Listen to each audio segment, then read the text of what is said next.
It's Wellness Wednesday on the Rickey Smiley Morning Show.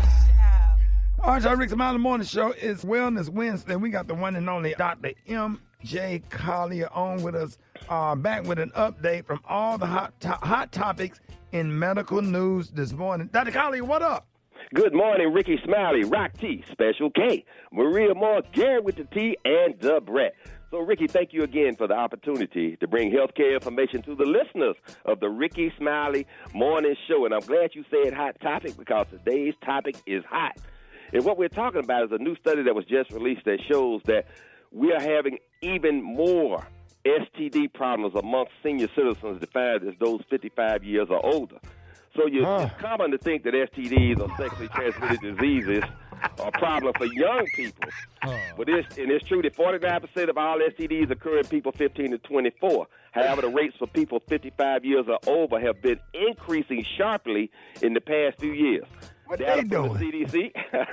Data from the CDC and prevention shows that rates for gonorrhea, chlamydia, and syphilis have increased substantially. These increased rates show that increased awareness of sexual health in seniors is so important. Multiple factors for this, Rickey. You put that put senior citizens at risk for STDs. The most prominent is they are not concerned about pregnancy as a result of sexual intercourse, so they're not using condoms. Okay, another factor, sexual aids such as Viagra, Cialis, penile pumps, and penile implants, making men much more sexually active in their older years than they have been traditionally. While most seniors are married and in monogamous relationships, a lot of seniors are now divorced or widowed. This allows them to seek out new sexual partners, and so it's like a playing field. They get out there and they do things that they hadn't been able to do for an extended period of time. Many seniors are under the belief that they no longer need to worry about STDs. That's why they don't practice safe sex and do not routinely get tested for STDs. Rickey, in my medical practice, I screen everybody. When you come in for your comprehensive physical examination, that includes STD testing. Retirement home sex, Rickey, this is a risk factor as well. People enter retirement homes and not only don't stop having sex, but usually increase their sexual activity. Statistics show that the rate for STDs are continuing to rise amongst older adults, including those living in assisted living facilities. Yes, sir. Dr. Collier, what you're not going to do this morning, wait till this you're not going to come on this radio show and then insult all the people that have put their grandmothers and grandfathers in the nursing home talking about them folks over there got gonorrhea. Okay. Listen to this, Rickey. Another contributing factor is the dementia rates. Residents with dementia or memory impairment often have decreased inhibitions, which can lead to markedly increased in sexual activity. This also puts them at risk for getting STDs. And they don't even remember who they Don't even remember. So 7 out of the top 10 states with the highest STD rates are in the South, Rickey. So Mississippi, Louisiana, and Georgia. Southern states are most often affected by chlamydia. Come on, man. Let's take some calls because you're taking this. You're going too far. Syphilis rates across the country. Okay, Rickey, let's go to the listeners.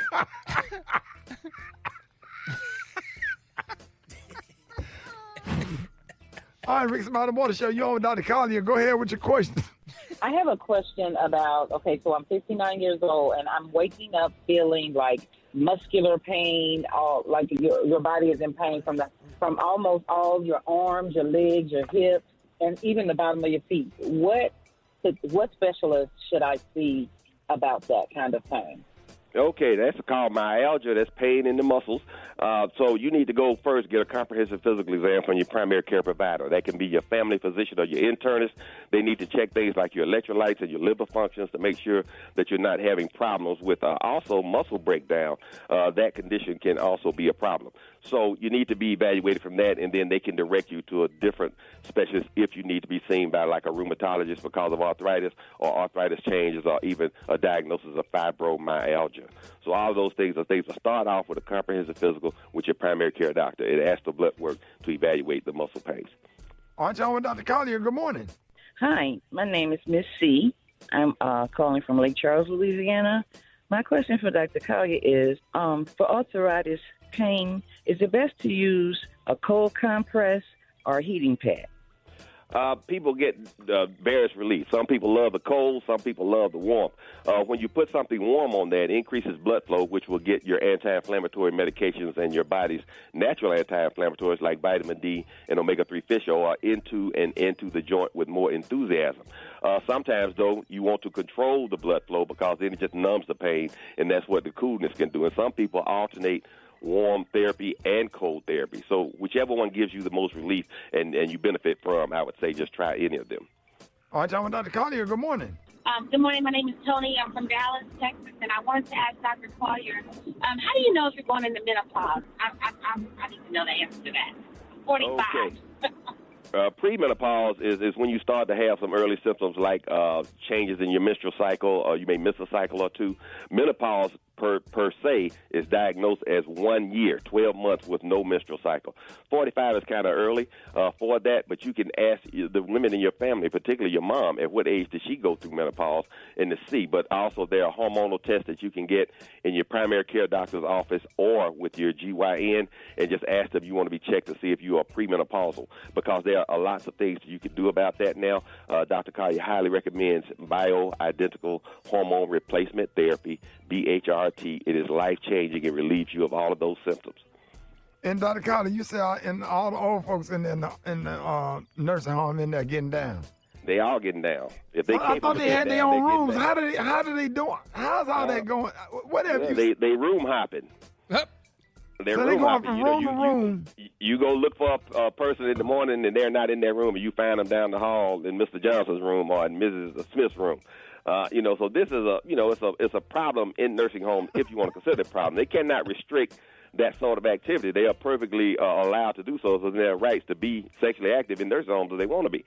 So, their patients do. Oftentimes they have nothing else to do, so to speak. And so, or that gives them an opportunity because they're socializing now, whereas when they're at home, they basically either babysitting the grandchildren or by themselves. In the nursing home or the assisted living facility now, they got a whole cohort group of people that makes things available. It's like being on one of those love websites. Tinder for seniors. Making love, watching Wheel of Fortune. Dr. Collier, let everybody know how you can be reached. Rickey Smiley, I can be reached on all social media at Ask, ASKDRMJ. Ask Dr. MJ.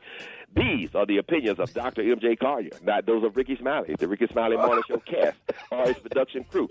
Shout out once again to the mayor, Wayne Messam, in Miramar, Florida. They treated me like a king this past weekend. It was a great men's health summit. Thank you for allowing me to participate. And one more thing, Rickey. Stay. Don't you dare go away. You listening to Dr. MJ on the Rickey Smiley Morning Show.